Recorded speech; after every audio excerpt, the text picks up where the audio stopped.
Hello and welcome. You are listening to the Health and Wellness Podcast brought to you by Sanford Health. I'm your host, Courtney Collin with Sanford Health News.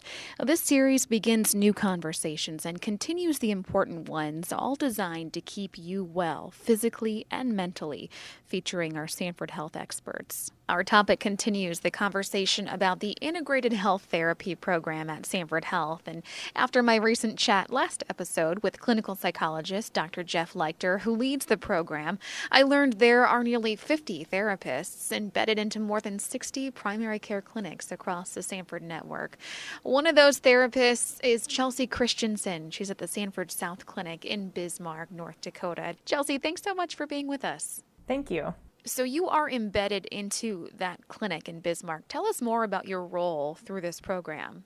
So I'm a licensed clinical social worker here in North Dakota, and I am embedded within the Sanford South Clinic as an integrated health therapist. And my role here is kind of a multitude of things, but the primary role is to be a quick access to patients who are needing behavioral health support. So if a provider is seeing a patient here in the clinic and there is some sort of concern for anxiety, depression, pretty much any mental health concern, they can be directly referred to me, or I can see some of them same day within the clinic, which gives them a quick, easy access to a behavioral health provider. I think another important role here as well is for us to just kind of help even our providers navigate where or how or what services someone might benefit from within this field of behavioral health. What would you say are the biggest benefits to having somebody like you embedded into a clinic? I think one of the biggest benefits is being able to address somebody's need right when they're coming in, expressing that they need concern for that. So behavioral health concerns often come with a lot of stigma. So to even get to a clinic can be quite difficult for some people, for them just to traditionally be turned around and a referral is being sent out where they're having to wait, weeks and weeks and weeks to get in for a substance use or a behavioral health concern. And so when somebody is here in the clinic, they're kind of like ripe for that information, right? They're ready for it and they're seeking that help. And so let's just slide somebody right in there and kind of address those needs. One of the other things that I think is important for this role, or with this role, in that is just being able to educate sometimes on some of the simple things like, these are signs and symptoms of anxiety or depression. This is what you're experiencing, kind of normalizing some of those things for people. And then also just being able to provide, a coping strategy that they can take. In my personal way of practicing integrated health therapy, I always want to try to send somebody home with a coping strategy, something they can kind of, sink their teeth into and really take with them that might help, whether that's, behavior activation for improving mood or relaxation techniques, breathing techniques, something that they can take that they know, hey, this might work and we might practice it, really quickly in the clinic. And then I think one of the other nice things too for people is that I hear quite regularly like, oh, I'm just so nervous about counseling. I'm so nervous about engaging in that, strategy. And this might be after visiting with them for 20 minutes, half an hour, sometimes an hour. And I then look at them and say, well, how bad was this, right? Like we just talked for an hour and this is a counseling session. So it can really kind of ease some of the concern for seeking out that additional service. Is there a specific age range you typically work with?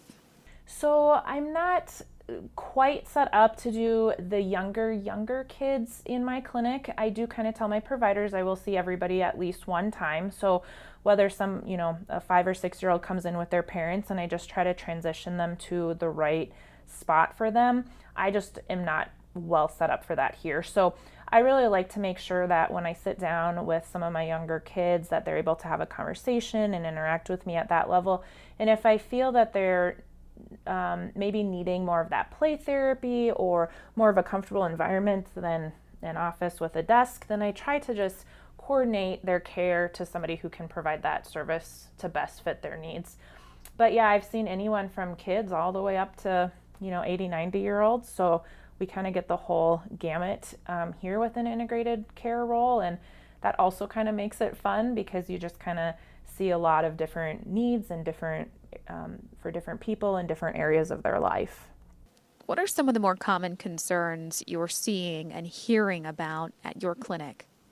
So I think we're seeing a lot of concerns with just how do we adjust to this new world that we're in. So, at the start of the COVID pandemic around March and April, it was a lot of, now I'm working from home and my school's disrupted and I'm struggling with school and kind of those changes in routines and just a lot of fear about COVID. So we kind of addressed a lot of those things. And now it's kind of like, okay, things are here to stay for a while. And how do I adjust to this? So I've talked with teachers being concerned about returning to school and how am I going to manage all of that. And I've talked with students about how am I going to manage at school with all of these changes. I've talked with people about, changes in work. And I used to have structure and I did really well with that. And that my structure really helped my mental health before. And now I've lost all of that.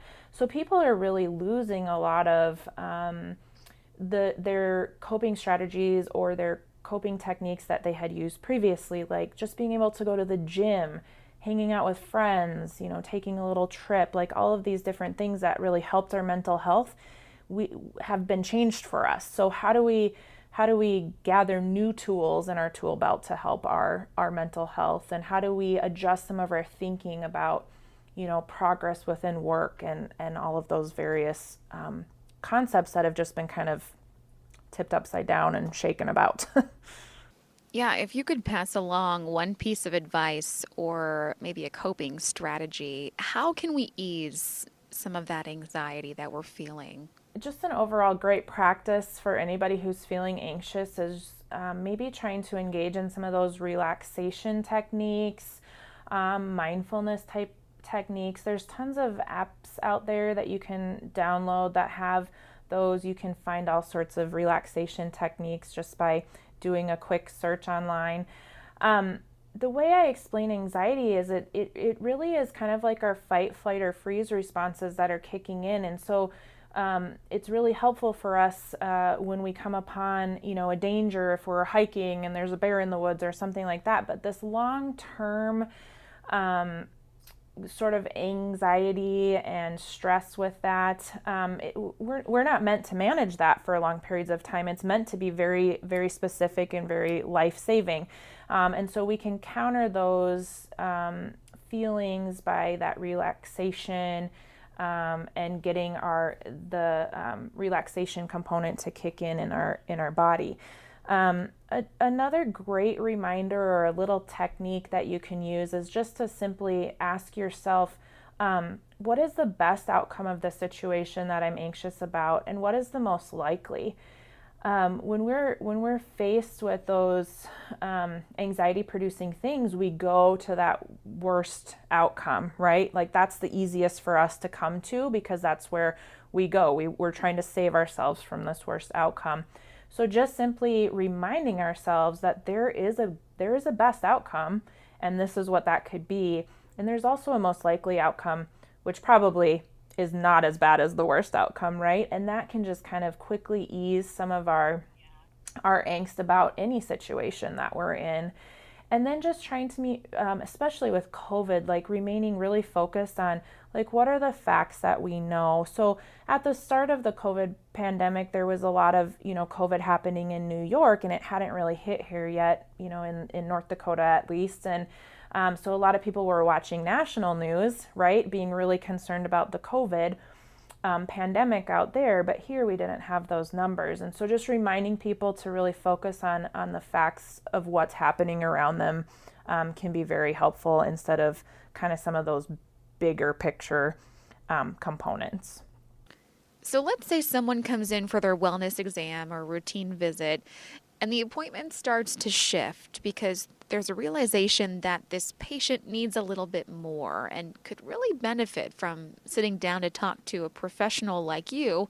So, how do you become someone that these patients rely on? So I think a lot of it has to do with our providers, and I've been at this clinic for just about 3 years, I believe, and I have gained, I feel a lot of trust with the providers. So a lot of it is how a provider kind of presents me as well. And a lot of times it's not like the counselor, Chelsea, is coming in. They might call me the IHT or the integrated health therapist. But a lot of my providers will just simply say, like, she's going to know where we need to get you. And they put a lot of, build that trust just from the introduction. But then when I go in to talk to people, I always say that I'm here to just listen to what's going on. We're gonna see what's been happening for you. Like, just share your story with me. And then we're gonna talk about some tools, the coping strategies, whatever that looks like. And we're gonna ask also at the end and discuss what are they looking for. My idea of what should happen sometimes as a counselor is not maybe where somebody is at. So if I push for somebody to go, directly straight to treatment for substance use, that might not be on their radar. So what does that look like to them? Do you want to start with an AA group? Do you want to, start with a licensed addiction counselor at an outpatient level? Just really, what are you feeling comfortable doing? And I think that helps set us up together as a team. And this is what's best for everybody involved, and especially for the patient to be able to guide their own care and what they're looking at.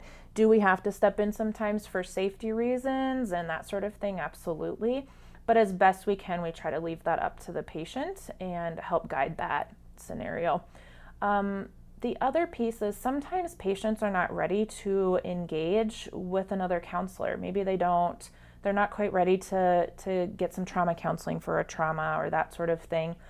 So then sometimes what we can do as integrated health therapists is kind of bridge them to that next level of service. So sure, we can work on some coping strategies for depression or anxiety or the things that you're ready to work on, and we can get you to where you need to go at some point in the future. So if somebody is struggling and would really benefit from talking to somebody like you, an integrated health therapist, where would you suggest they begin? I think they could do a couple things. One, just reaching out to their primary care provider to see, especially within Bismarck, we only have a few here, so seeing if they have access to that. Otherwise, one of the beauties of integrated health therapy within our primary care clinics is sometimes we can even capture that patient before they get in to see their provider. So we have had some patients call in and say, I really need to get in today to talk about my depression or anxiety. And then our front desk staff just kind of know, hey, they don't have an opening. They'll talk to the provider, or maybe they'll call me and say, hey, can we get this person in to see Chelsea today because this is their primary need. So contacting the primary care clinic, seeing if it's available, seeing if they could maybe schedule with that person first, or talking with their primary first. On the flip side, what if someone might be hesitant to reach out and ask for help? What do you want them to know? So one of the things I tell my patients often is we, for whatever reason, have created a stigma around mental health.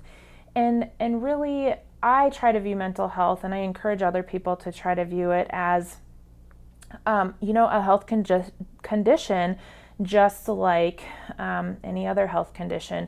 We can't function without our heart, and we also can't function with our brains, and where a lot of the mental health concerns kind of start. And so treating that just like any other health condition. I often compare it to like diabetes or our heart health and those types of things, and all of those pieces have to function well in order for us to be well. And so trying to break it down into more of like a medical term or a medical condition versus a mental health, behavioral health concern. How much do you personally enjoy what you do in providing this type of care?